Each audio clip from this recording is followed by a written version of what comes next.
send me no letter. Don't think I could forgive you. See, our world is slowly dying. I'm not wasting no more time. Don't think I could believe you.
So we are here in Italy getting ready for the final round of Core Racing Cayman Cup. Do not go anywhere as qualifying will begin in a short amount of time.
So then here we are for qualifying here at the race circuit of Vallelunga.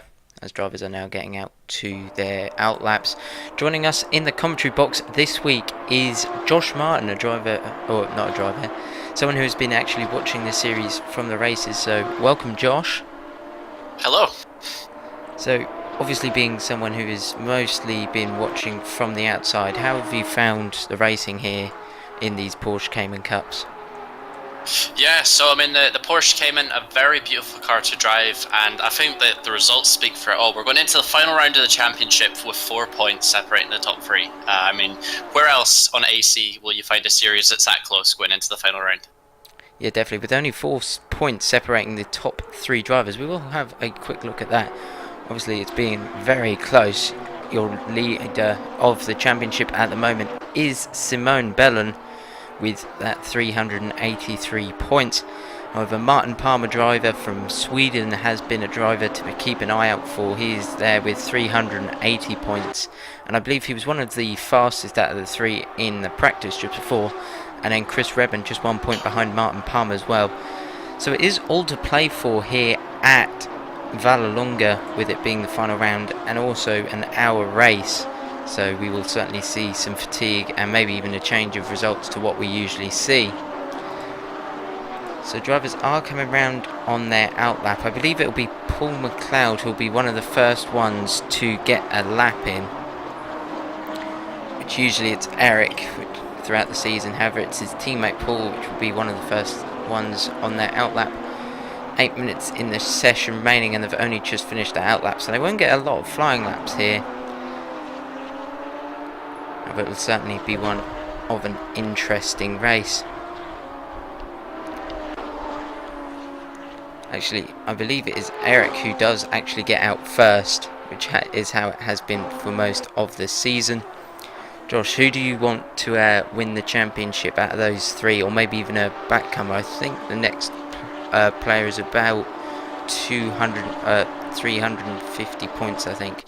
So out of those top 3, who are you cheering on? Yeah, well, I mean, we've got quite an interesting lineup here. I'm just looking at the results. Out of the top 3, Chris Redmond, currently sitting third in the championship, has the most wins, and Simone, who's leading, has the second amount most wins in the series. So I think it's going to be quite interesting. Martin Pam, though, not yet won a race. I think we could see him come through the field tonight and take the win. Like you say, Thomas, an hour race, quite a long time, and just for these drivers, you know, we could expect some fatigue coming in, and certainly it's not a track where you can afford to make any mistakes.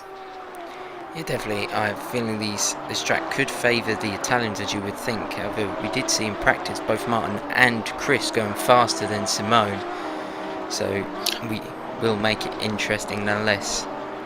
Yeah, definitely. I think we all know Chris Redmond, a veteran of the Core Racing series, so he knows most of the drivers that have been through this championship. But just in general, I mean, he's a very solid driver, one that's very confident with this car, gets up to speed quickly, and it would be wrong to discount him tonight, Thomas. Yeah, definitely. He has shown some good pace. Try and get my words out. He has shown some good pace in previous races, obviously with those 2 race wins, one at Blackwood, and I believe one was at Donington as well. So he does show some good pace at those faster tracks. So it does look like a track that could suit him. As we have a look at the times, Giorgio actually running slightly wide there through turn 2. He is sitting pole, however, with a 139.7, with Martin Palm in second with a 140.07. And actually, Chris Redmond quite far down the order, I believe. Trying to have a look. Yeah, down in 10th. So not the best of first laps. However, I'm sure it will come down to those final few laps.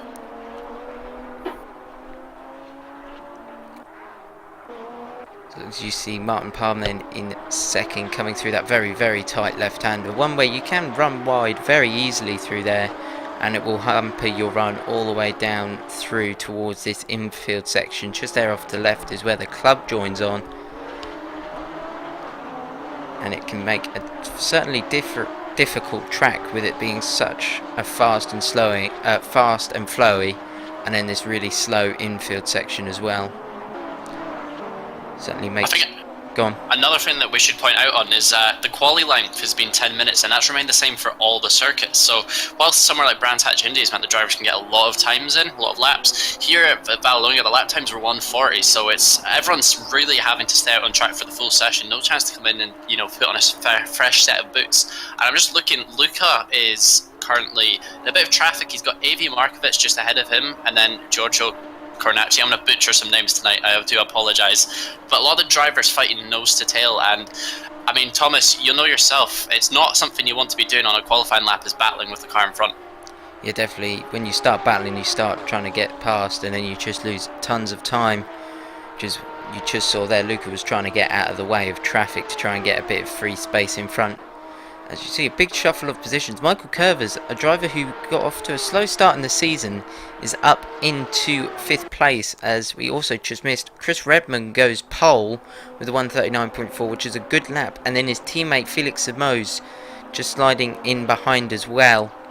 So there will be team orders, I would have thought, between the two. And then Giorgio also jumps up into 3rd, still with a 139.7. Martin Palm, however, very close on his tail with a 39.79. So it's very close between all of them. Definitely, I think we're going to see definitely some maybe some team orders or some team tactics come into play, because whilst for Chris this is an ideal situation being on pole, he's also got that rear gunner of Felix who can cover off against the likes of Martin and Simone. So we could see some really interesting plays coming out here, perhaps even some penalties coming in if they push their luck too much.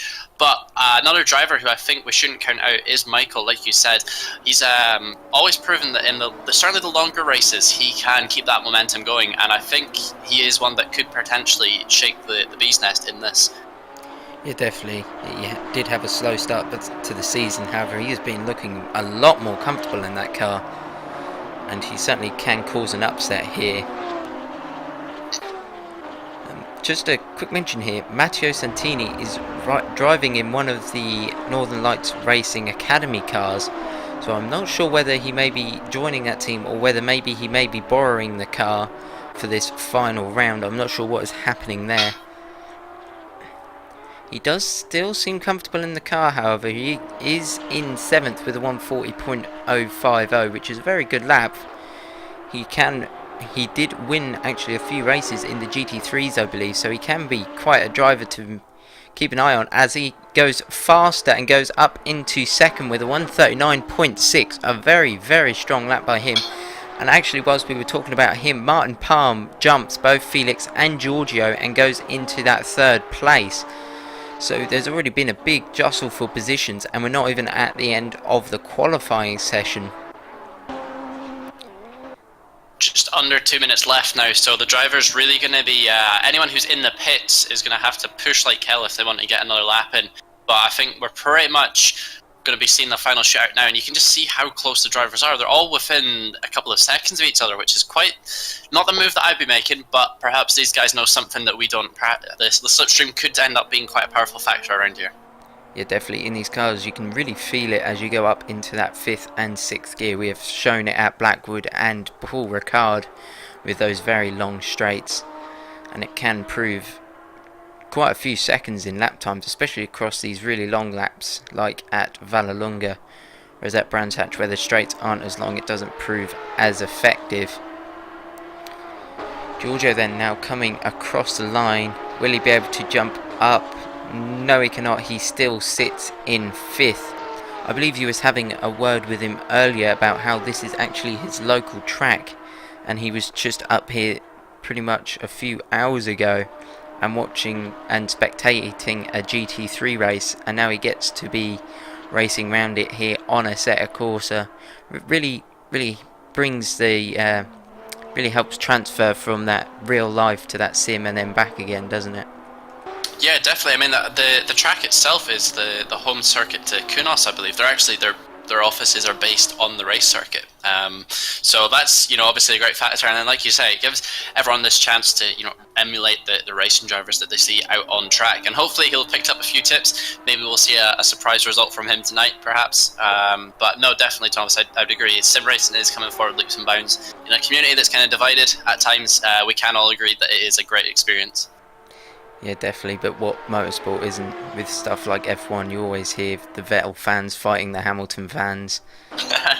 It's the same with every motor racing out there.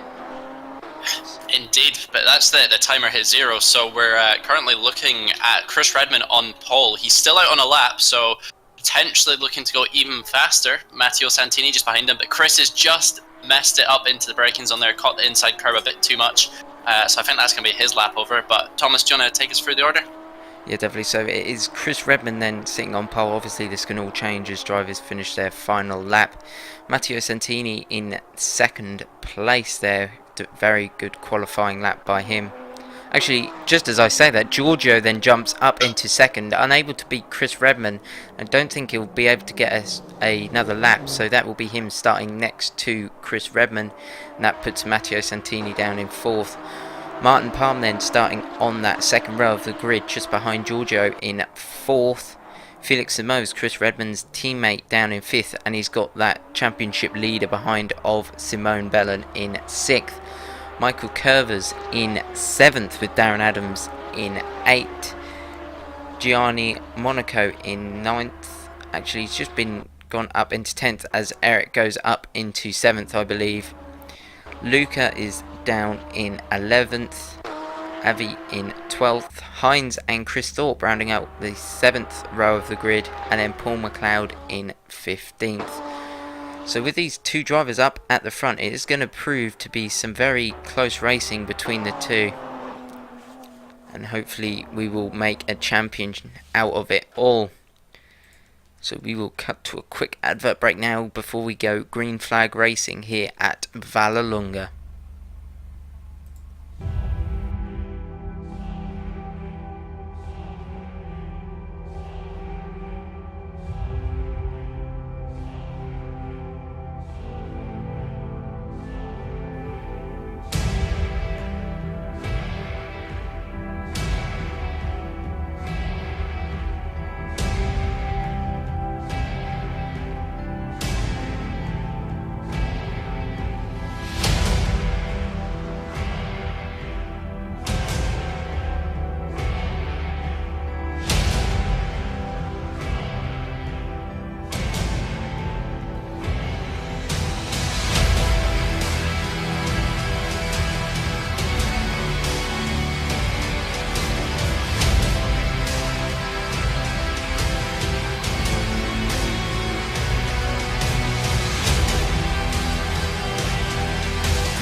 So then here we are before the start of the Core Racing Cayman Cup from Vallelunga. We've still got a little bit of time just before the green lights show. Josh, who was your money on at the start?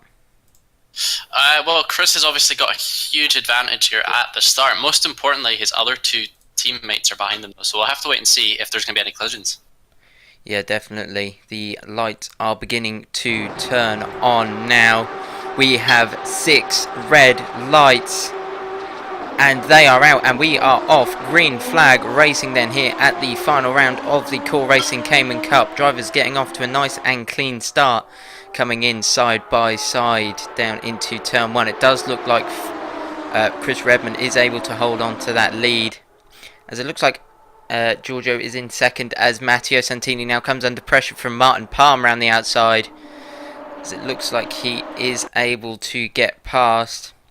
A little bit of touching there between the two as Martin Palm goes off into the gravel, and that's punted him right down the order, and that could be the end of his championship chances. He is right down the order now.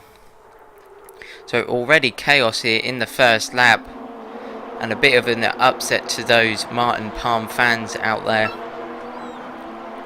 Eric Rodstein going side by side with Gianni through the double right. Eric will have the inside through this very tight left-hander, and it looks like he is able to keep it there. However, Johnny is looking to drive right round the outside. They are still side by side, as it looks like Simone is now looking for a move on Matteo Santini up the inside through the right-hander. And he is, looks like he's almost able to get it done, as Matteo is now up the inside through the very tight left. Already pretty chaotic first opening lap here, Josh.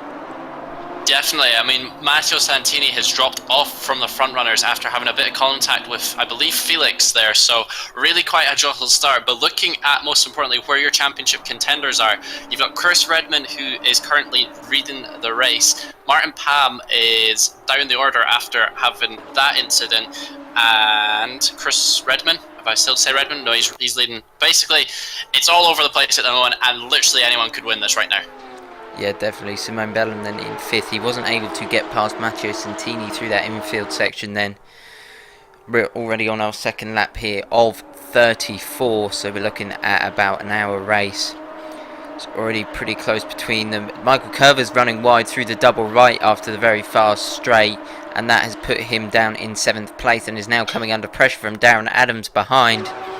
I'm sorry to cut you off, Thomas, but Matteo Santini is under pressure now from the driver behind after going wide at the exit of that corner. They're side by side through this right-hander here, really close, and Matteo is having to push hard to defend from championship contender Simone Bellin. Will they get the move complete into this left-hander? I think it's going to be too late, but Matteo panicking from this early stage of the race. Yeah, definitely. Simone is breathing right down the Italian neck of Matteo Santini. They are just 0.3 seconds now as they come towards the infield section. Slightly spreading out now. All of the drivers are actually spreading out quite a bit now. Matteo has got quite a bit of space in front. Actually, Felix Amo's up into 3rd, so Chris Redmond has got that rear gunner, despite Giorgio being in the middle. However, that championship contender of Simone is down in 5th, so that should give Chris Redmond the race, the championship victory, I believe, if these results solidify how they are. However, I'm sure they will change by the end of the race. If we actually come to Martin Palm, he is making quite a lot of progress. He's already up into 9th, where he was down in 12th, 13th place last lap. So he is really on a charge for those front runners, and he is hungry for that race, or that championship.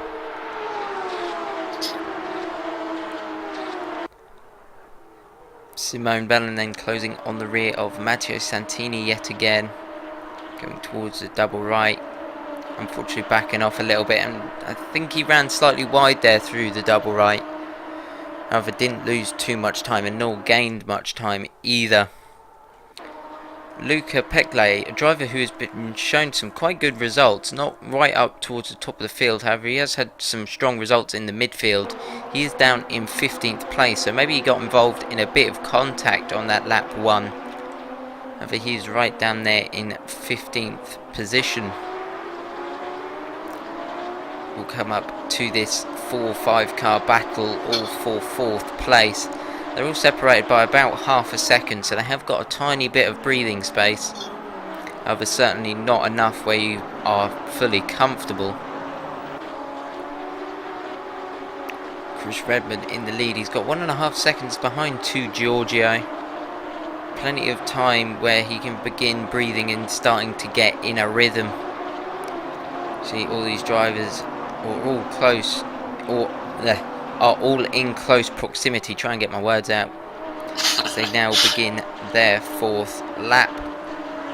Well, we all know Chris Redmond, very much a driver who can put the laps in when needed, and he's got the benefit. He just needs to put his head down and push onwards. When you look at the rest of the field, though, Martin and Simone both have to fight through traffic, so not only do they have to keep their head down, they have to be aware of the drivers around them. So Chris is in the ideal situation, like you say, Thomas. He's got his teammates sitting there pretty in 3rd place, and yeah, if you're Chris, all you have to do now is just race to the checkered flag as soon as you can. Pray that that's the best you can do. And we've noticed that Matteo is really weak out that double right-hander, and Simone is all over the back of him once again, just under a tenth. They're going to be nose to tail as they come up into this right-hander. He looks to outside, and he's going to try and go around the outside on the brakes. He brakes later, and has he made the move stick? Don't think so. Is the door going to be left open for the switchback? No, it is not. So Matteo driving very defensively and doing very well indeed at the moment.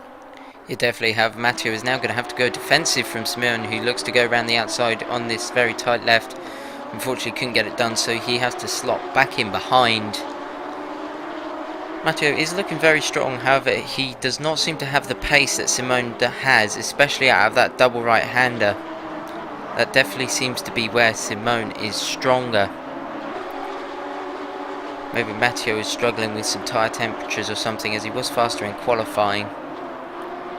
But he did have that contact in the first lap, if you remember correctly, so it could just be that front end of the car. It isn't sitting how he wants it to, and that could be enough to put him off. It's going to be a very long race for him, especially if he's having to defend every lap. Yeah, definitely. There is a big queue of traffic behind Matteo as they now come through the final turn. Doesn't look like Simone was able to really get as good a run as what he would have wanted. He is chasing down that black and purple car up in front. However, he's got a lot of time to gain.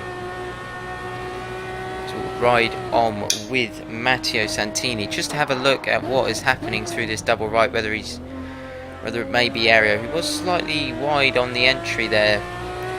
He seems to have got a better run that time, so I'm not sure whether last time may have been a bit of a mistake. However, he's got it nailed now. And he's left that inside door right open, so he's confident that he's going to be able to hold Simone behind, but Simone's going to go for it really late on the brakes, and there's contact. Simone is round, and he's into the side of... Gianni. Was that Gianni? Gianni into the side of him, and that's going to really, really mess up the championship fight now. So Simone getting impatient. You just need to play it patiently, son, and then you'll get that move done. But really quite a catastrophic move there, Thomas.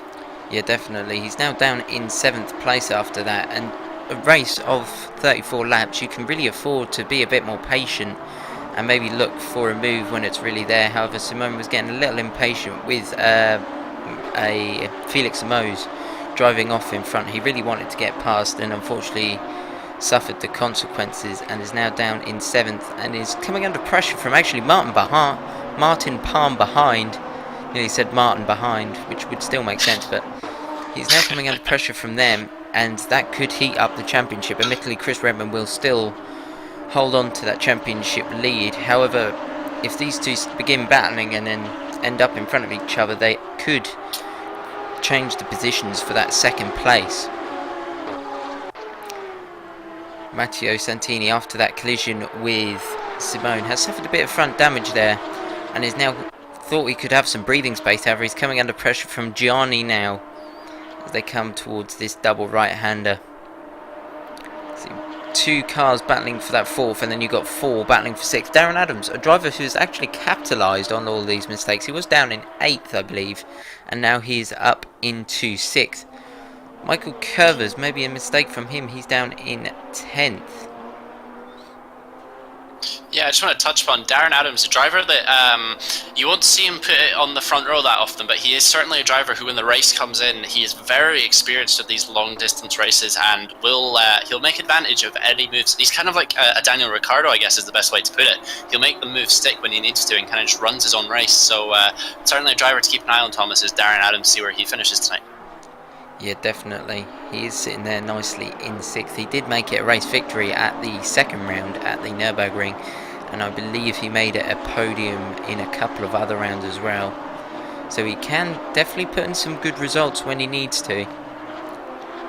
And with this being the final round, I'm sure he would love to bring home one of those race trophies. So he's beginning to close up on the two drivers of Gianni and Santini up in front. Still about half a second between them. However, he's certainly going to be able to put some pressure on now. As maybe a mistake from Giorgio, as he is now 0.7 seconds in... a mistake from Chris Redmond, sorry, is now 0.7 seconds behind George... I'm going to give up in a minute. Chris Redmond, a mistake from him, is now 0.7 seconds ahead of Giorgio. Got it that third or fourth time. So indeed. So quite uncharacteristic of Chris to put a foot wrong. I don't know why he's pushing so hard. He's got everything going in his favour, and he doesn't need to really chew up those tyres. He's a driver who can really manage the tyre wear when he needs to. So perhaps you think the championship nerves get into him a little bit there, Thomas? Yeah, maybe as Gianni then looked for a move around the outside, as Martin Palmer's now looking around the outside of the championship leader currently going into this race. Unfortunately couldn't get the drive out. However, that's a mistake by Simone as he dips a couple of wheels onto the grass. Will Martin look for a move? He does. He brakes later. He brakes extremely late as Darren Adams also runs wide through that corner. So it's been all commotion here. And Darren Adams... drivers off everywhere. Yeah, definitely, as Martin is now battling with Eric, Darren with Simone. So this really could provide some really good racing here. As it looks like Simone did look to have a look up the inside into the hairpin. Unfortunately couldn't properly get up alongside, as there's now 5 cars battling for that 6th place. As well as Gianni breathing down the neck of Matteo Santini in front. 0.4 seconds between the two. As it looks like after all them people going off, the positions has remained from how they were before, with Darren in 6th, Simone in 7th, Martin in 8th. However, Eric has now been able to catch up to the rear of these drivers and is sitting there in 9th, which is a good result for him in this season, where he hasn't been having the best of luck either. So it is Chris Redmond who leads Giorgio, who leads Felix Simões, who then leads the battle of Matteo and Gianni in the top 5. Looking further down the grid, Luca is now on the back of Chris Thorpe after having that catastrophic incident at the start, I believe. He is now looking to make a move on Chris Thorpe up into this right-hander, late on the brakes, up the inside, and really, if he can make it stick, it's going to be a textbook manoeuvre in how to overtake. Yeah, very nice driving from Luca. A very respectable driver who very rarely gets caught up in an incident that is his fault. So unfortunately we suffered a quick crash there, which is a bit of a shame, as Chris Thorpe and Luca was going side by side. However, Chris Thorpe managed to get back up past Luca. But Luca has got a beautiful run on him, and coming into this final corner, Luca is not going to give up. They've been battling for nearly a full lap here, and up the inside he goes once again, and hopefully he can make it stick this time. So Luca, like we were saying, Thomas, a driver who very rarely gets caught up in incidents that are his fault. Yeah, definitely. He is there up in 13th, so he is charging down the positions up in front. However, he's certainly got a ton of work to do if he wants to score a lot of points. Gianni did catch up to Matteo through that double right, however didn't manage to get as good a run as what Matteo did that last time. Unfortunately, have dropped off about half a second behind. So these drivers beginning to space out here. And I believe actually Martin was able to get past Simone, so unfortunately we missed that. And Eric is there in 9th. Martin going to chase down his teammate of Darren Adams up in front. Will we see some team orders between the two? Honestly, I don't think we are going to see anything happening here. I mean, I know there's some title fights going on, but it would spoil the racing if people are getting asked to move out the way here. I think we need to let them race, as we saw with the Ferraris at Singapore. It might bring up a bad result, but at the same time, it does add a bit of drama to us. So I'm getting some reports from Matteo's pit crew here. He has got damage on the front wing. You'll see that the right hand side of his car is really badly beaten up, and they are reporting that he's having difficulties with turning. But Matteo, a driver who's very experienced, I believe he actually competed in the Eurogamer Championship with Assetto Corsa. So driver very good with experience, and should be able to manage it. Yeah, definitely. I'm sure those Northern Lights Racing boys will not be happy with that damage to that car. Certainly will hurt their wallets. You see the drivers now coming across the line. It's still Chris Redman who leads to Giorgio. Giorgio was 5/10 faster that last lap, so he is closing down. However, I don't think it will make a major difference to the championship standings, as Giorgio isn't a contender really. See the drivers coming down into the double right. Matteo still holding off from Johnny, still about the same gap between the two, being followed by Darren Adams and then Martin. Martin actually closing up quite quickly to the rear of Darren Adams through the double right.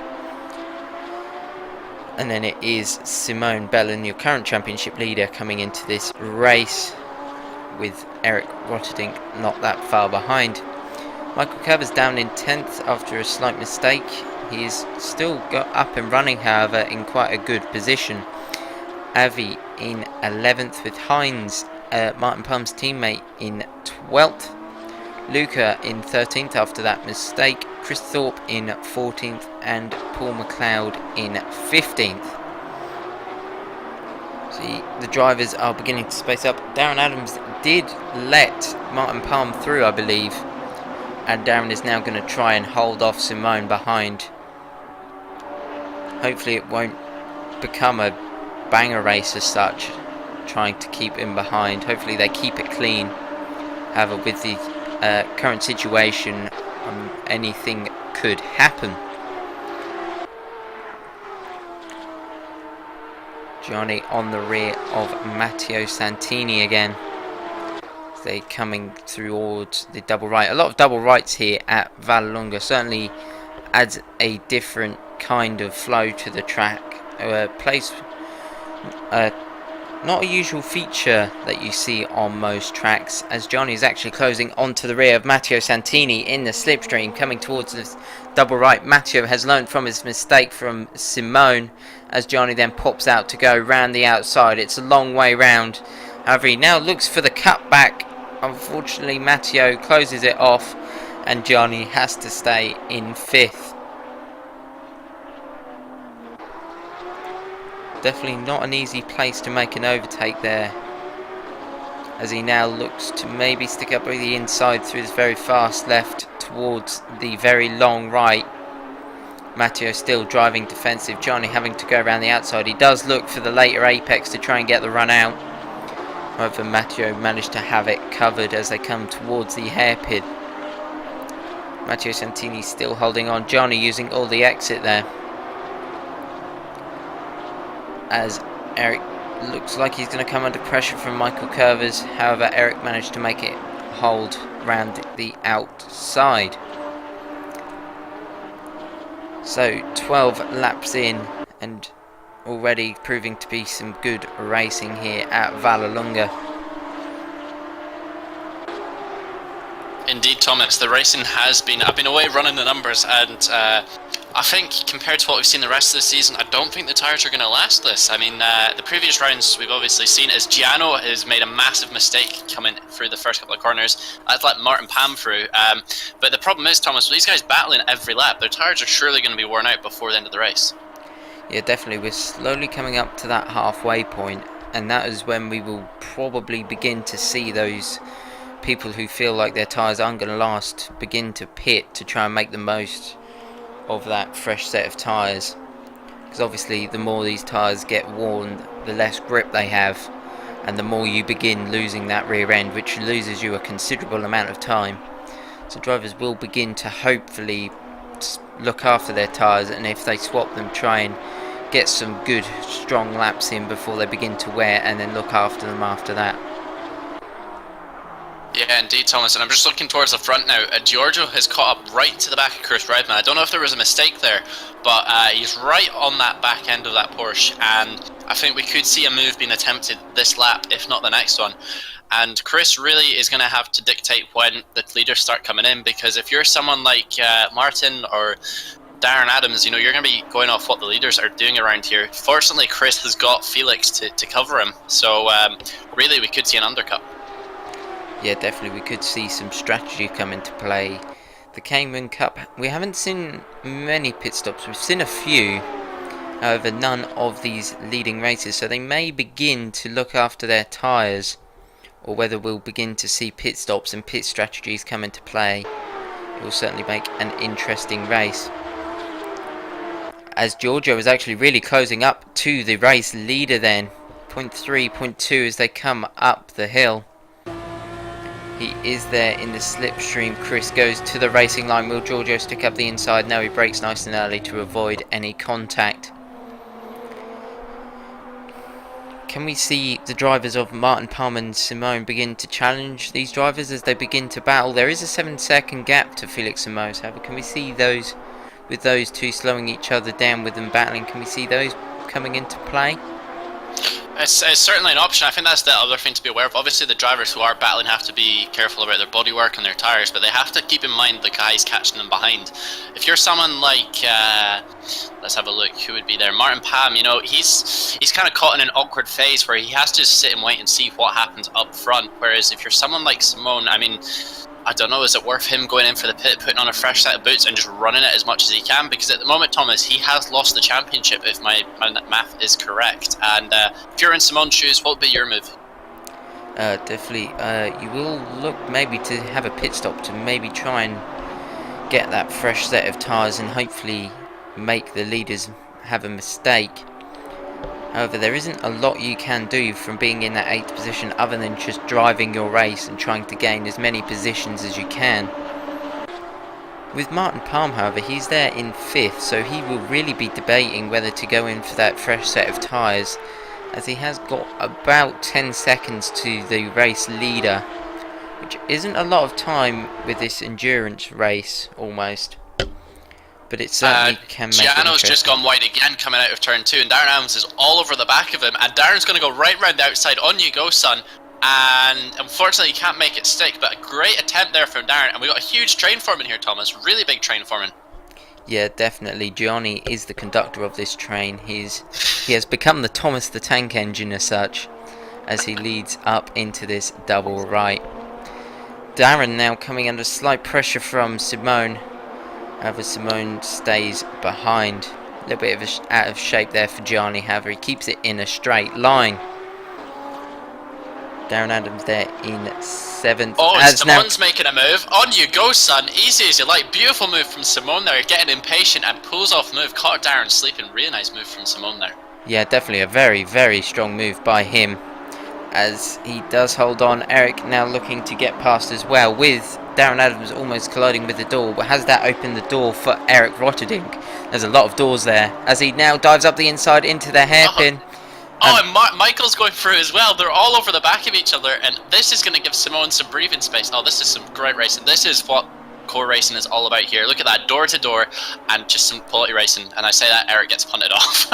Not quite off there, slight tap of the door. Rubbins Racing, you know, as Michael is also looking to go up the inside of Eric Rotterdink as well through the final turn. Will he be able to get it done? Darren sticking right towards the inside, and he does get up in front. However, Michael Curvis has to stay behind. So it's all heating up here in Vallelunga, and it's not even for the championship lead. These are all just battling for the fun and to get as many points and hopefully get up the championship standings as they can, as Michael is now very close to the rear of Eric through this double right. Oh, that was close. Eric nearly taking the back off Darren's car, and he's paid the price. Michael's coming through, and now Avi's all over. Oh, this is incredible racing. And right now, as we get towards the business end of the season, this is what you want to see. Everyone fighting as much as they can. Yeah, and they're three wide coming into this corner, Thomas. This is incredible.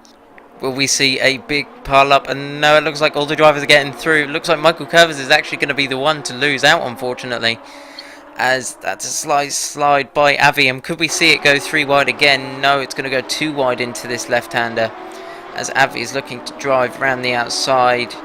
He is very, very wide off the track there. However, he's managing to hold it still side by side then with Eric as they come down into this braking zone. Eric braking slightly later as he can go around the outside. However, Avi is sticking it up the inside, very nearly banging doors. Eric right across the inside, and they filter back out one by one. However, that's contact. They're all bumping off each other. However, they've all ended up with Eric in 9th, Avi in 10th, and Michael Curvis down in 11th. So it's all heating up here, and we're now reaching the halfway point, and it doesn't look like any drivers are looking to pit in as of yet. So it's suddenly becoming quite interesting. Will we see some drivers pit or not? Martin is catching up to the rear of Matteo Santini. He was about a tenth faster that last lap, as that's a mistake from Matteo, and that has allowed Martin to really catch up as he looks to stick it around the outside through the double right. Unfortunately couldn't get it done and has to stay out and keep in line with Matteo Santini. They now come to the double right. Martin Palm then now popping out of the slipstream to go around the outside. It's a long way round. However, Matteo is sticking it up the inside. Will Martin look to get the cutback? No, he doesn't, and has to settle for 5th. However, he's got the run out of the corner and is now looking up the inside into this very tight left. Matteo, however, braking as late as he dares. However, Martin has got a killer run again and is now probably sticking it alongside. However, Matteo will have the inside for this right-hander. It looks like he is going to be able to hold it and holds on to that 4th place. So it's been all action here at Vallelunga. So we come back to that 3-car battle then between Eric, Avi and Michael. Michael very nearly into the back of Avi. As it's all chaos here. Luca then on the rear of these, the sister car of Hines. Doesn't look like he's going to be able to get it done as of yet.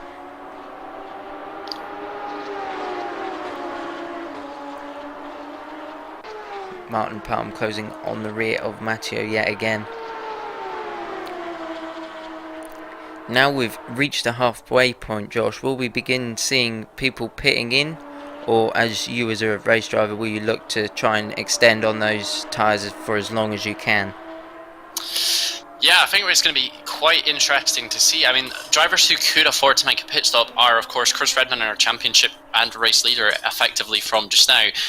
But if you're a driver like Matteo, he's almost forced his hand into having to stay out because that car is so damaged. He's going to be well off the pace once he comes back out if he goes in for a pit stop. So I think it's going to be split, and I believe Eric Roterdink is all over the back of Avi, if I'm correct. Yeah, they are side by side into double right. It was a bit of door banging between Avi and Eric. However, they've ended up back in their orders. However, Eric is going to have to go the long way round through this left-hander. Avi is defensive. He has got the inside. Eric braking his lake and having to go right round the outside. However, they've filled back out into a straight line. So yeah, as you were saying, Matteo is having to stay out with Martin Palm being behind.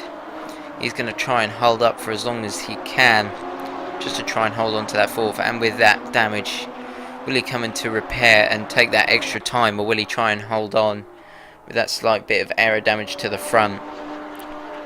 Yeah, it's definitely going to be a question. If he can go out to the end on this, then he'll undoubtedly be my driver of the day, because he has had to defend every single lap of this race. Not had a single chance to breathe. And talking of breathing space, Luca is all over the back of Hines now, the sister team of the Apex Predator Racing. Will we see Luca dive up the inside? Will he leave a bit more space? Perhaps, as they come onto the straight. Luca's got a really nice run up the inside of Hines.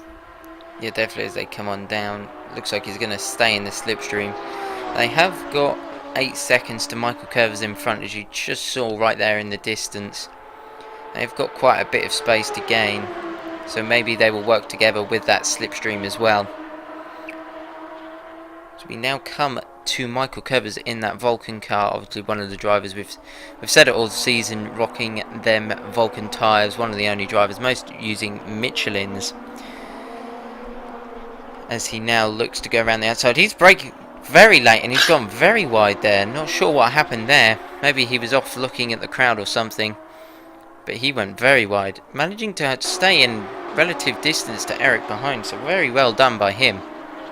Indeed, he'll overcook those Vulcan tyres though. Oh, and Eric's overcooked it big time. He is in the gravel. Huge mistake from Eric there. It didn't feel like he was under any pressure though, Thomas. No, it didn't. That must have been just a driving mistake, because that green stuff on the outside, that does become very slippery and it can be very easy to make a mistake. However, Eric, a driver where you don't see many mistakes, so maybe he's feeling a bit of pressure being it the final race or being it over halfway. Maybe fatigue is coming to play. with it being... Well, that is another factor we're going to see, Thomas, as we see Luca goes up the inside of Hines after Hines runs slightly wide. But for certainly our newer drivers, people like Simone and Martin Pam and Avi, this could be a factor for some long endurance racing. I mean, you've done some endurance races in your time, and for yourself, how does the tiredness or the fatigue, how does it affect you? What does it actually do? It definitely, your arms definitely begin to ache, and then you start getting out of rhythm and then missing braking points, and it certainly can become a massive mess. And if you keep there on the ball the entire time, which can then also lead to more fatigue. So it's certainly one way you have to sort of balance it as such, but it certainly can be quite deadly if you're not careful. I tell you what, Martin Pam is getting very impatient. He just outbroke himself into that right-hander as they come up to the left-hander here of Serate. And Martin is really braking late, so either he's confident he can get through, or he's getting impatient. But Matteo is driving very well at the moment, Thomas, and I think all the time this is happening, it's just building out a gap for Chris. Yeah, definitely.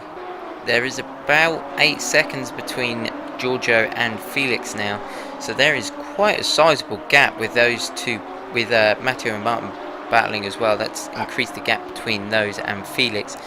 So Chris Redman has got a lot of breathing space in terms of the championship standings.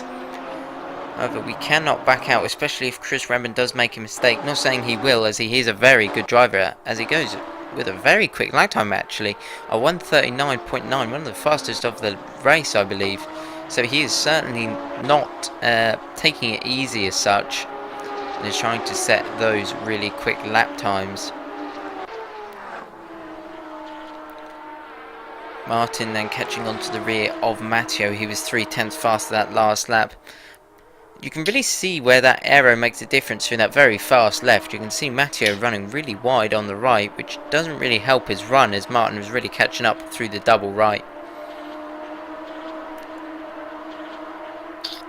0.2 seconds then as they come up to this double right. Martin is really looking to go up the inside. He switches it out to the left, brakes a lot earlier this time, and tries to go around the outside. Will he get the cut back? Doesn't look like he's going to be able to get it, so he has to stay in 5th place. Matteo braking very early there for that left-hander, still managing to make it stick. However, Martin has got a killer run out of there as he goes to go around the outside.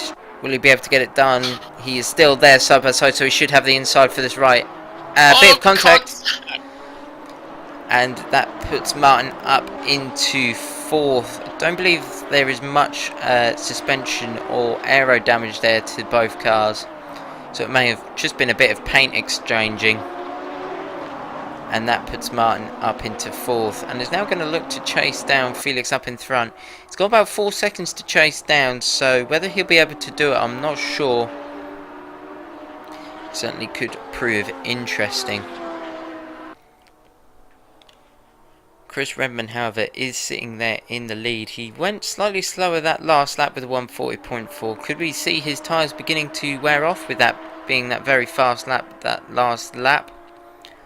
Yeah, definitely. Perhaps Chris is in fact planning a pit stop and is now going to be putting the foot down to try and get as much out of the tyres as he can. I was going to say before, he had that luxury. If Giorgio was catching him, he could let him through. But now with Martin closing down, Martin is ahead of Chris in the overall standings, only by a point, but still ahead. So now every point does matter to Chris, and he is going to have to kind of keep control of that. But Matteo, just coming back to him with that contact with Martin, you can really see him fighting the car now as he's going into the corners, and Martin's kind of got that luxury, he can keep pushing, but really the NLR boys aren't going to be happy with the damage of that car at all, Thomas. No, definitely. He's really been giving it quite a beating here. Certainly going to have quite a few new bumpers as such if they want to use that car in any other seasons. Obviously, next season of the Core Racing will be the GT2 and GT4 multicast, as well as the MX-5s. I nearly said GT5s. The MX-5. So they won't be needing it as of yet. However, I'm sure they will be racing in that GT2 and 4 season. Will we be seeing you racing in that season? It is too early to say, I'm afraid, but I want to touch on this Porsche. As a car, we drove a couple of laps beforehand. We actually had the luxury to get out on track with them when they were practicing. And I'm sure you'd agree, Thomas, it's a really well-balanced car, good for giving drivers some confidence in learning how to drive. Yeah, definitely. It's a car where you have quite a lot of aero to help you around the corners, but not too much where you start having to go really fast. And it's a car where you don't have a lot of power, but you have quite a bit of handling, so it makes it quite easy to drive as such. However, if you do push this car over the limits, it does easily come back and bite you, that is for sure. As we've been talking then, Simone has managed to get himself up into 6th place then. He is still on the charge and is chasing down Matteo Santini up in front. So Matteo has got a little bit of a break now after 22 laps. However, he could begin to get another bunch of pressure from that Italian driver behind. Martin Palm is chasing down Felix Samoz up in front. He was 0.3 faster that last lap. Will we see Martin potentially push as hard as he can and maybe go for a pit stop? Or do you reckon he will just try and set some decent laps in the 140.5 range and hopefully look after those tyres? Yeah, I mean, I'm looking at the times of everybody here, and everyone's kind of still lapping relatively well, Thomas. So I don't think we're gonna see any stops that are planned unless there's incidents.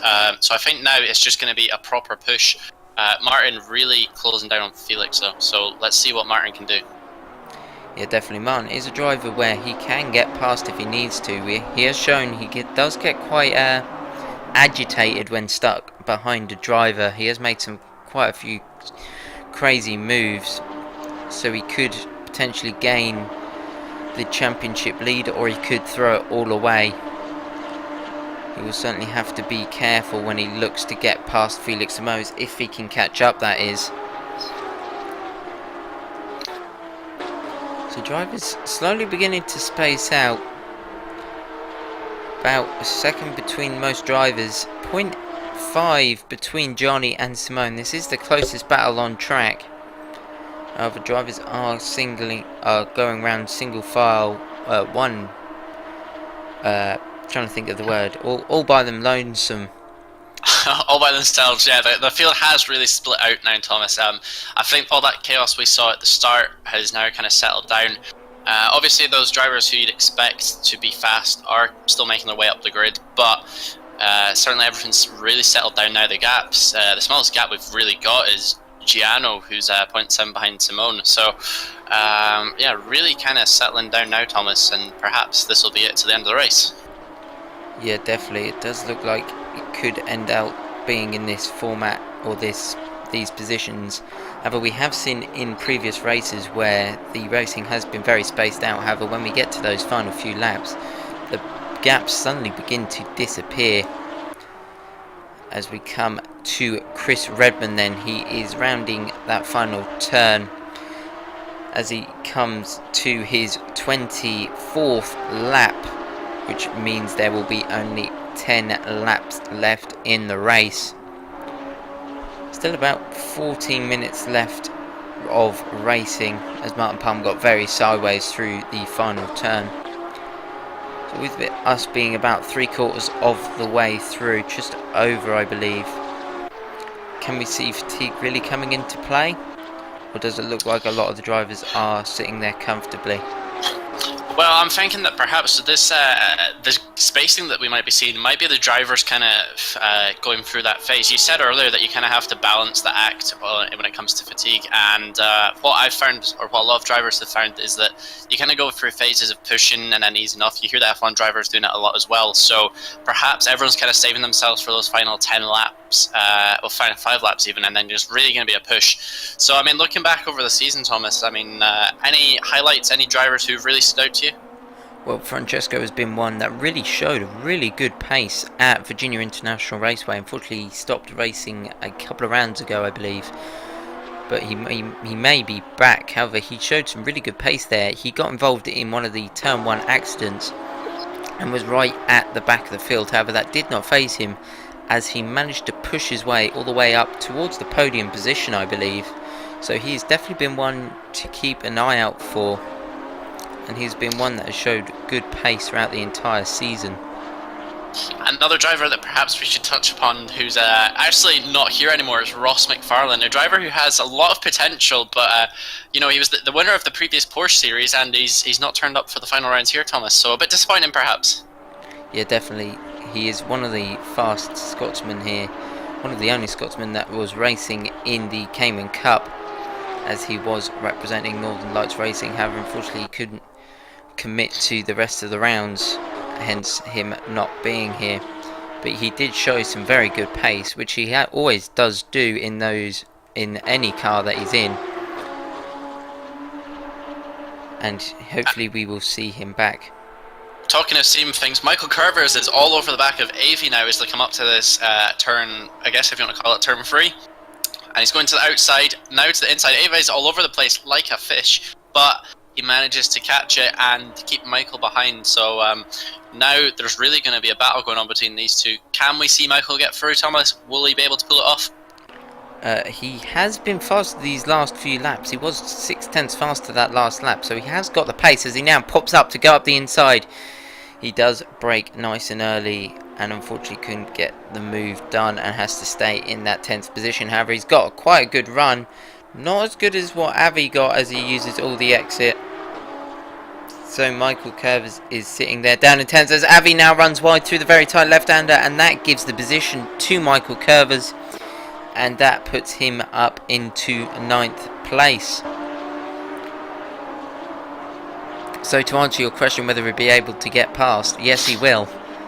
Well, I think you have the answer right there, and that is, I believe that could just be a case of showing the experience between a veteran of the series, Michael, and someone who's perhaps newer to the endurance racing, like you said. But really looking through the field, it's kind of split out now. The gaps have settled. Chris has been able to regain his confidence and is now consistent second ahead of Giorgio. Excuse me. And I think this is really... Will we see a final push from Giorgio? Well, he has been pushing these last load of laps. He's 140.1 that last lap, which he has been lapping quite consistently, and Chris Redman went with a 140.4, which he has also been doing quite consistently. So we are seeing a charge from Giorgio now. However, is it too late to really make a move? Obviously, with there still being about 8 laps left in the race, there's still plenty of time to get past. However, there isn't a lot. And will Giorgio getting past Chris Redman unsettle the championship standings? I'm not sure. However, Martin Palmer is also really closing up to the rear of Felix Amos now. So Felix will be turning on ultra defensive mode and going to the Tim Harvey School of Racing, which is of course sticking your elbows out as far as you can, as he looks to hold Martin Palm behind. So Giorgio is on the charge then, chasing down Chris Redman in front. And hopefully he will be able to get past, at least in his mind, to try and help Simone Bellon, as that is one of the DZ Racing drivers into the pit. That is Paul McLeod. So maybe he is looking to get a change of tyres, or maybe repair some damage he sustained during the race. So that last lap, Chris Redman went with a 140.7, which is not the best of laps by him, but Giorgio was slightly slower as well with a 140.4. So both drivers suffering in terms of pace. All drivers actually suffering quite a lot in pace. Martin Palm went with a 140.8, and Felix Amos with a 41.596. So fatigue is definitely one coming into play then here.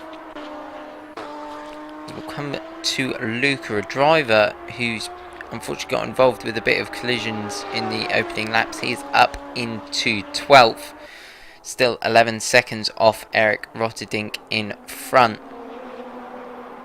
Martin Palm then looking to chase down Felix Amos in front. Martin, the Swedish driver, and Felix, the Portuguese, racing in that Black Widow racing car, which is quite strange, as Chris Redman is in the white Black Widow racing car, which makes it actually very easy for us to identify, as well as you at home, as Martin Palmer is now catching up to the rear of Felix Amos. 0.2 seconds now as they come into the tight hairpin. Will Martin be able to get past? Looks like he is dropping off slightly now as the drivers begin their 28th lap. I'm just doing the numbers here, Thomas. There's currently a 14-point gap between Martin Pam and Chris Redman. If the race finishes like this, Chris will win by 14 points, and there's 5 points for every position. So Martin needs to finish ahead of Chris to win the championship by 1 point. So really not looking good at the moment for Martin, but there's still some time left. Can we see Martin claw it back? I'm not sure, as there is 15 seconds between Felix and Giorgio, which is a massive amount of time to gain in 6 laps. I don't even think it's humanly possible. He'll have to become what we call in sim racing an alien, which is set some blistering lap times. He is right on the rear of Felix Simoes, however, so he will look, as that's a really big error. He's gone off way off the track there after really missing his braking zone, and that has really dropped him off from Felix Simoes. I was going to say he's going to look to round it off with a podium, but with mistakes like that, I'm not sure whether he'll be able to. As Eric is now putting pressure on Darren Adams as he looks to go around the outside. Darren up the inside as they come on down into the tight hairpin. Eric inside, Adams outside. Darren does brake slightly later. Eric up the inside. Will he be able to get it done? He does have a bit of a twitch there, and with the better run from Darren Adams, does allow them to get back side by side into this right-hander. Darren up the inside this time. Eric going to have to stick around the outside. He is not backing out, however, but Darren does get up the inside and holds that position. However, Eric is still side by side and looks to go up the inside at the hairpin, which he manages to do. Will Darren get the run out of the corner? It does look like he is able to. He's right there on the rear wheel, however has to back out of it as Eric is going very sideways through the chicane. Will Darren be able to get the run into the final turn? Doesn't look like it, and that puts Eric into that top 10 position. With Giorgio in second then, is closing up to Chris Redman. Could we see an overtake from him, or will Chris Redman look to defend? Well, technically Chris doesn't need to actually defend this position. Obviously with it being racing we'd like to see that, but Chris can't afford to let this guy go through and still win the championship. It doesn't give him a comfortable gap, but he can't afford to, Thomas. So, I mean, would you, if you're in his position? Yeah, I would look to defend. It would be the best way to go if you can make it a race victory and a championship victory. It will certainly add to that sweet victory. As we now come to Darren Adams actually closing down Eric Rotterdink then in 10th after Eric got past on lap 28. Doesn't look like he's going to be able to get past as of yet. 0.3 seconds still between the two. And he is looking to chase down the driver in front. Simone Bellin then also on the rear of Matteo. Matteo, after that bit of breathing space for about 6 laps, is now beginning to come under pressure from the driver behind, which is Simone Bellin of that Fast and Aged Racing. We did start with 6 Fast and Aged Racing drivers, but we are now down to 2, so I'm not sure whether they couldn't commit to the rest of the rounds or whether some team orders came into play or what. However, they have now reduced themselves down to 2 with that 31 and the number 132, I believe, of Giorgio. So Giorgio still on the rear of Chris Redman as they come through the double right. Felix Simoes in third, with Martin Palm not that far behind. So the drivers are on lap 30. Josh, do you want to give us a rundown of the positions? Yes, your current race leader and effective championship winner is Chris Redman, just in second place. We've got Giorgio, who's 0.9 behind, then quite a sizable gap back down to Chris's teammate of Felix. Martin Pam and Matteo Santini round out the top 5, with Simone, Gianni and Michael all close together, rounding out P8. AV, the newcomer, is in P9, and Eric Rotterdink, the veteran, rounds out the top 10. Then you got the Apex Predator Boys of Darren Adams and Luca. In P13, we've got Heinz Petzold and Chris Thorpe in P14. And then in the pits, currently at the back, is Paul McLeod putting in a sizable run. So props up to him. And as we come on to lap 31 now, Chris Redmond is still your race leader. Yeah, definitely. It looks like Paul McLeod has actually retired from the race. He's now down 4.5 laps. So it looks like he has maybe sustained some mechanical damage, which has cost him to not be able to carry on. Which not is a way to finish the season, yeah, it's quite a shame. Yeah, which is a shame. He's down there in 15th place. However, he's sitting there and keeping an eye on the racing, which is good for him. As Martin Palmer is now closing on to the rear of Felix, especially through that braking zone. He was very strong through there. Unfortunately, wasn't able to get the best of runs out. Well, the pressure's on now for Felix, because if Martin gets past, that puts his teammate under pressure for the championship title. And Martin's been battling quite hard all race though, so his tyres are going to be a bit weaker, but Felix has run wide. He's sliding all over the place, and really what we want to see is Martin get through and fight Chris. Whether that's going to actually happen or not, I don't think so, but will Felix be able to hold on for that podium?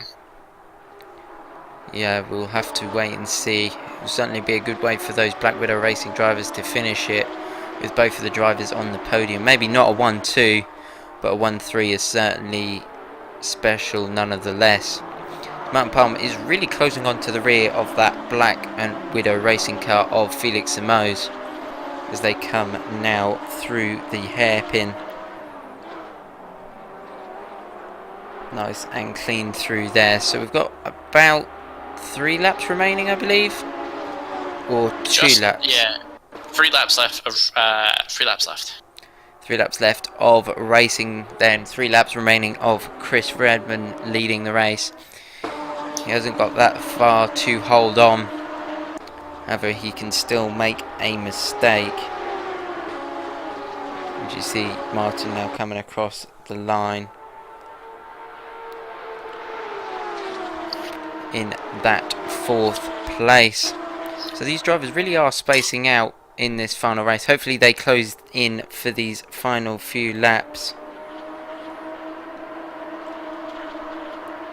You see Simone right on the rear of Matteo Santini.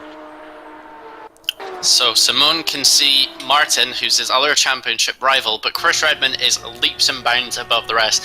And I really just want to touch upon Chris's driving this season, Thomas, as Matteo's going a bit wide there. Chris really he's got the job done this season, hasn't he? And this race in particular, he's kind of led from start to finish. Yeah, definitely. This race he started from that pole position and he's managed to hold it for this entire race, which he has made it some really good drives. He has shown very good consistency.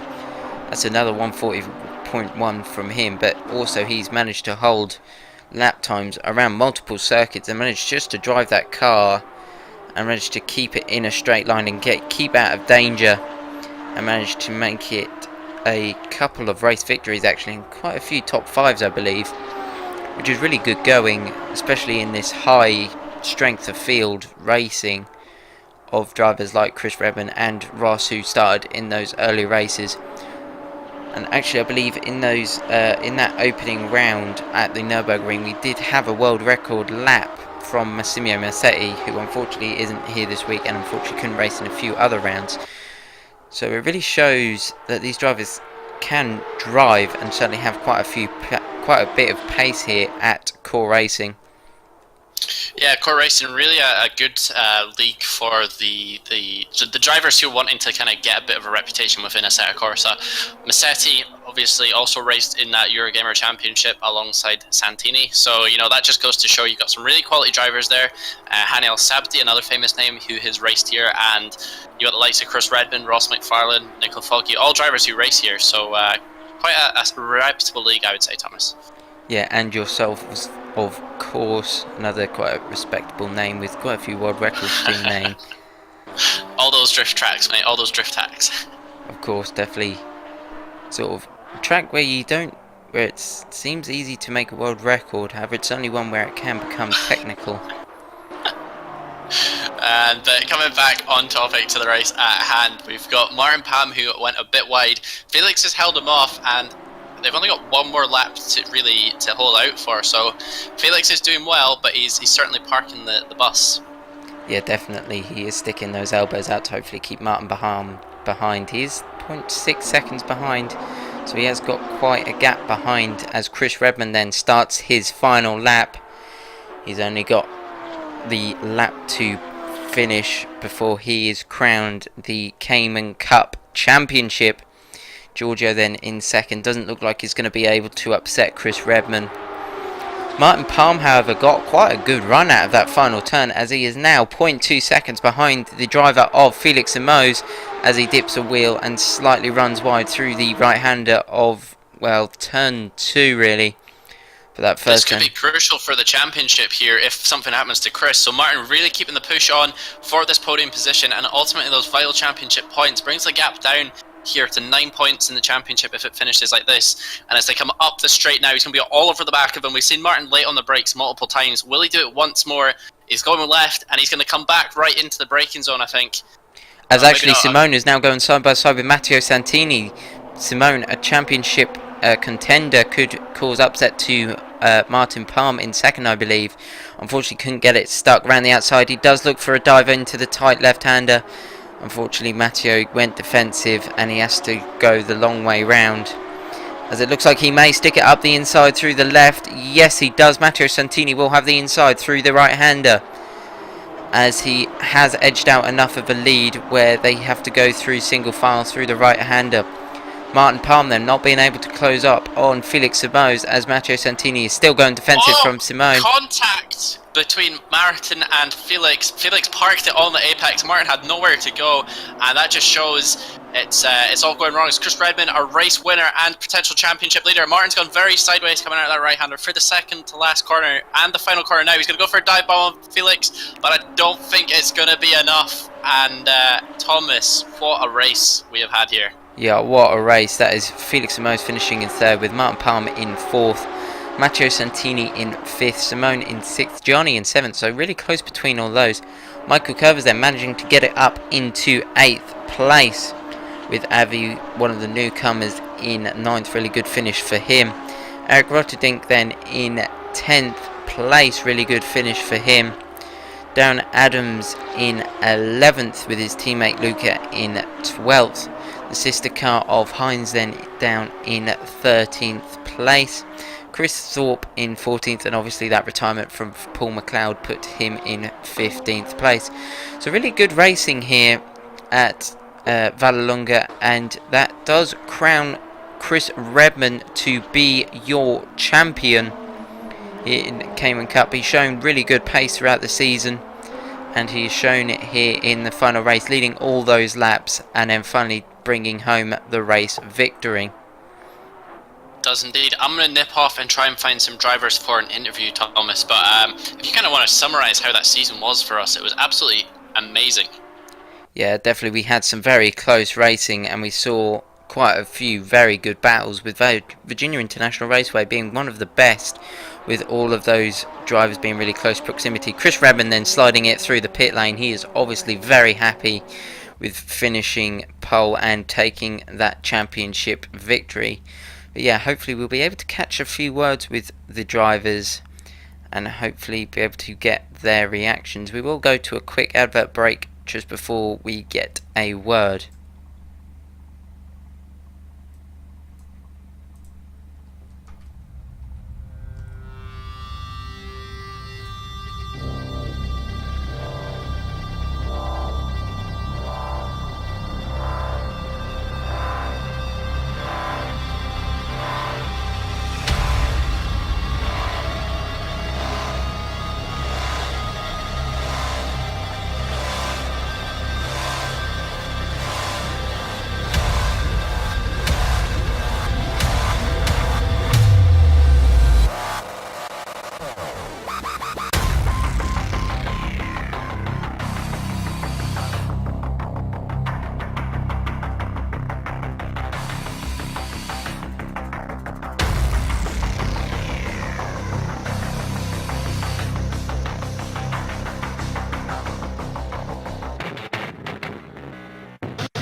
So then some very good racing then at Vallelunga. So we've managed to get a word with Simone. Simone, a 6th place finish then, not the best for you. No, not really, but that's racing, and I mean, I don't think I have nothing to regret. I wasn't even expecting to be leading the championship before, today's race, but overall it was a very tense race, and first of all, I would like to congratulate with Chris for a well-deserved victory, considering he also missed a race, and to Martin for second place. Yeah, definitely. Yeah. Simone, I just want to say, obviously, massive congratulations going into the final round, fighting for a championship. It's a great position to be in. It was quite a long race tonight compared to the other rounds. How did you plan for this in advance, or did you just kind of have to take it as it went? How did you struggle with the length of the race? Well, I'm not new to 1 hour long races, so we're actually quite used to it. But today was really tense and tiring because I always found myself in the pack, so making a mistake was very easy, and you had to keep your concentration always at the max. And I would also like to apologize to Matteo and Darren for the 2 bumps, but luckily nothing too bad happened. I actually win my own race with Matteo, but yeah, that's racing. And sure, the fog didn't help much, but at least the temperatures did, because we were a little bit faster on a cold track, and that's why also our qualifying pace wasn't the best. Fair enough. And final question from me. We've got a new series coming to Core with the multi-class, the Ginetta and the GT4s. Will we see you racing in that series? I'm afraid not, but we will most definitely take part in the Mazda MX-5 Cup, because it's a car I personally really like, and Giorgio will be joining me. I don't know if we'll have anyone for the multi-class series, but we'll see. Brilliant. Thomas, any more questions? Not really, to be fair. Very, very well done on that race finish. Obviously with that 3rd place in the championship, I believe, which is very strong considering this is your first championship at Core Racing. So very yeah, well it was quite unexpected, really. But I guess the consistency paid off in the long run. Definitely. Well, in that case, we'll let you go celebrate with your team. Great job, mate, on your championship finishing position. And yeah, hopefully we'll see you back at Core Racing in the future. Thank you very much for joining us this season. It's been very enjoyable watching you. It was my pleasure. Thank you. Thank you for all your hard work. Thank you. So we will have a word with Eric in a minute. He has just jumped into the garage, unfortunately, so me and Josh will have a little conversation in the meantime. So Josh, overall, how did you find the race from a commentating point of view? Yeah, I mean, I think it was always Vallelunga is one of those tracks. It can go one of two ways. As we've been joined by Heinz. Heinz, how are you? Not too bad yourself, Josh. Good, yeah, doing well, thank you. So, talk us through, how did you feel for that race? Qualifying was, quite a solid position for yourself. Talk us through today. Well, like the entire season, I've been lagging behind in pace about a second or so. And I just wasn't able to figure out again how to get any faster than I was today. Felt like I was quite comfortable in the car, but just could not figure out how to get that second quicker, which would have put me in the mix. But like the rest of the season, just nowhere with this car at all. Congratulations to Chris Redmond and Martin Palm and Simone Bellon on their race to the finish. Congrats Chris on his championship, and to him and Felix for the teams. Definitely. Thomas, any questions? Yeah, definitely. You were saying you were struggling with the car. Did you just struggle with the way the GT4 Cayman is, or did you struggle with trying to get a setup down on how you feel comfortable in the car? It's both really. I would quite often, at the last minute, ask Darren for his, even though there's not much you can change on the car. Every time I built the setup, how I thought I'd like it, it was just still bad. So I think it's a mix. I like the car very much, but I just can't push it as hard as anybody else. So this season, I'm glad this series is over, but I'm not. I like the car, but I just can't figure out how to drive it quicker, which is a shame. I hope there's a season 2 that I can have some sort of revenge at it. But this was my first full series back after a 4-year sabbatical, so I am still hunting for that pace that I used to have, that I believe I should have. But yeah, it's difficult finding that form again. So yeah, definitely, especially after such a long time out. I completely understand what you mean. A car like this, although it is somewhat generous as a base setup, the minor details can be rather difficult to pin down. So looking forward, we've obviously got the MX-5s coming into play, a car which perhaps requires a bit more setup work, but is also quite a challenge. Will we be seeing you racing in the MX-5s?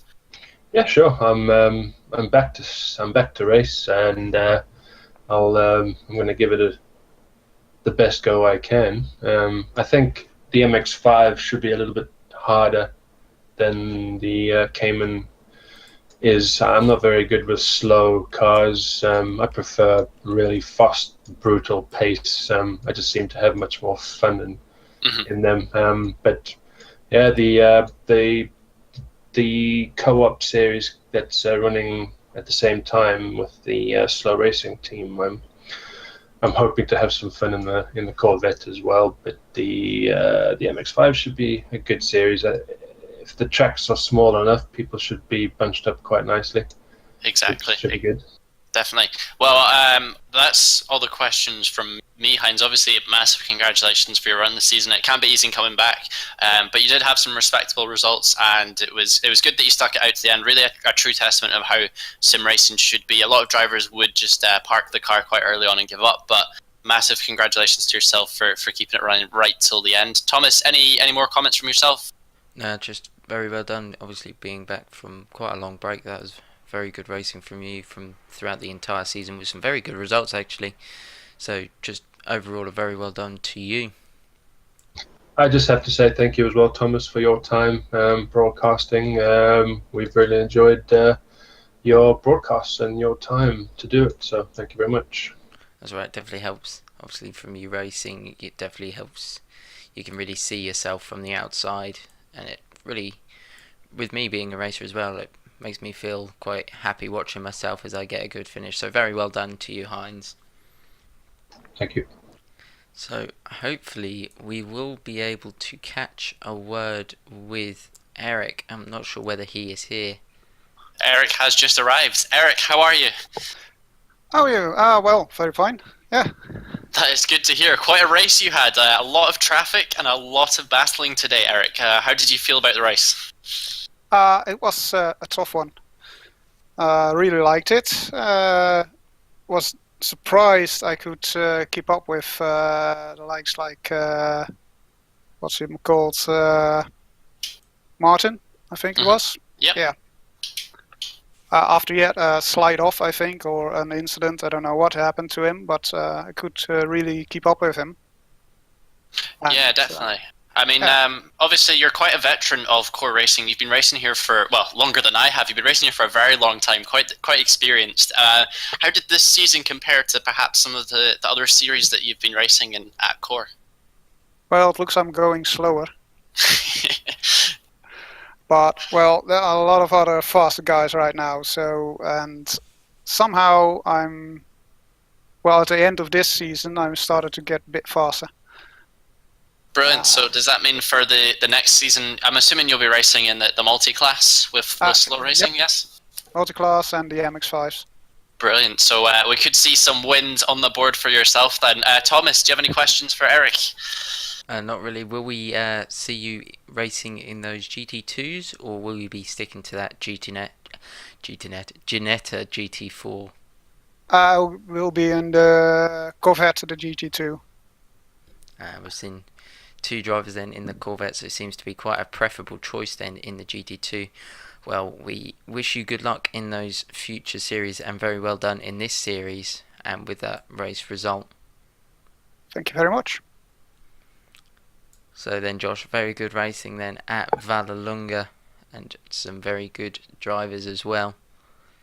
Indeed, Thomas. Well, obviously, it was great joining you for the first round, I believe, and finishing it up on the last round. It's amazing to see the quality of drivers at Core Racing. Yet again, this league putting out some top class racing for us to broadcast, and I can only say thank you again for having me along. It's been an absolute pleasure chatting with yourself this evening over some brilliant racing. Yeah, definitely, it's very good having you here. And if you do want to sign up to that GT2 or GT4 or even the MX5 Championship, which I'm sure Josh will be doing, you can sign up at www.core-racing.co.uk. Obviously, sign-ups are free. I'll be taking part. Yeah, I imagine. You better be hiding your cars and keeping an eye on your rear-view mirrors. Josh will be about. So indeed. Unfortunately, I've asked Chris Redman if he would be up for having an interview with us, and he's came back with a one-word answer of no. So, quite a shame that the championship winner can't give us his time. But I'm sure we'll be able to catch up with him during the off-season for the next round, and also perhaps Darren to see what his thoughts were on the series. But I'm going to nip off, Thomas, go and see how the guys are celebrating. Perhaps I'll leave you to round things out, mate. Yeah, definitely make sure you save some champagne from that spray from Chris Redman, obviously winning that race and the championship standings. So that was all the action then from Vallelunga from us in the commentary box of me and Josh. We will hopefully see you in this next season of the GT2s. So we will see you then. Good night.